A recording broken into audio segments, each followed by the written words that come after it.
to Talk So Kids Will Listen. Your hosts, Adele Faber and Elaine Maislish.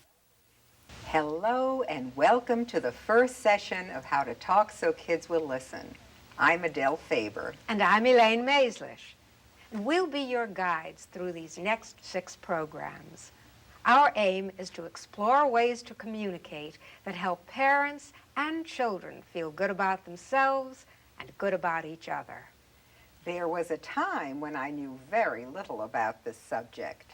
I was a young mother then who was distressed at hearing myself repeat to my children the very words I had heard and hated in my own childhood. One evening, I went to a lecture at my daughter's nursery school and heard the child psychologist, Dr. how-1.mpg. He said, "Love is not enough.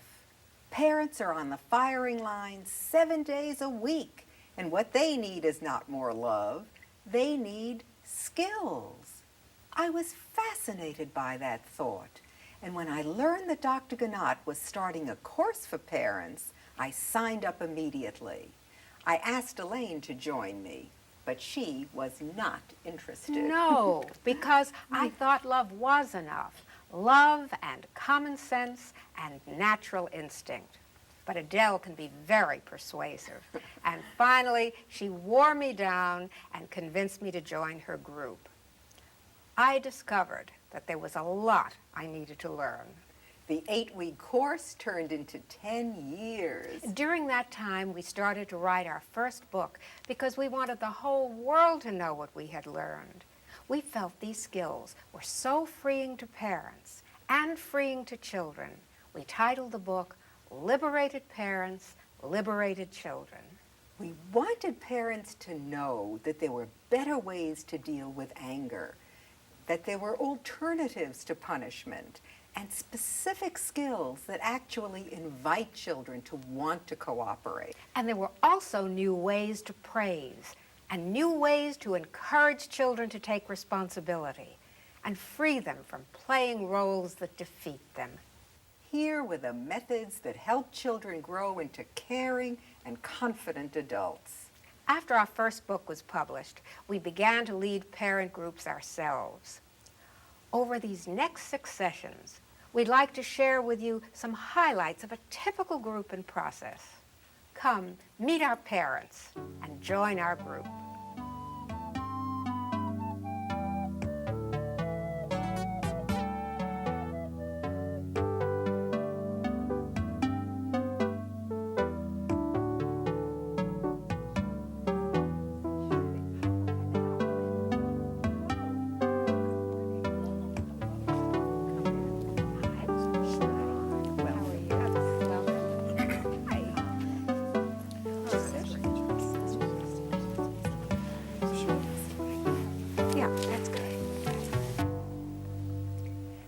Let's start by introducing ourselves.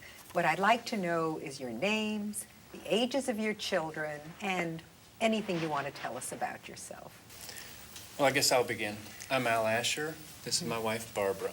We have a son, Danny, who just turned 4, and a daughter, Abby. She's 7. Yes. Actually, Abby's my stepdaughter from Al's first marriage, and, well, we're having a few problems with her. A few problems, that's putting it mildly. Abby is so stubborn. She's so uncooperative. It's a constant power struggle. So it's Abby who's your major concern here. Yes. Okay. I'm Gail Martin. My older daughter, Julie, is 13, and Melissa is 10. I'm recently divorced, and I'm afraid the divorce has been especially hard on Melissa. She's just so very angry, and I try to talk to her and explain things, and she just will not listen. She doesn't want to hear it, and I don't know what to do anymore. And you're hoping you'll get some answers in this course. I certainly hope so, yes.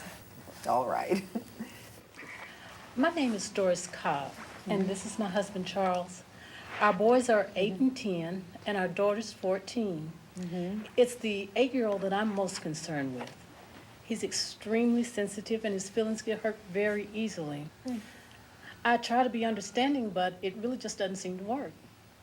Well, I'm the father of this sensitive child, and I think he gets too much understanding. I just don't think that we're tough enough with him. So each of you sees the situation very differently. Yes. Oh, my name is Frank Johnson, and I'm a widower. I lost my wife a couple of years ago.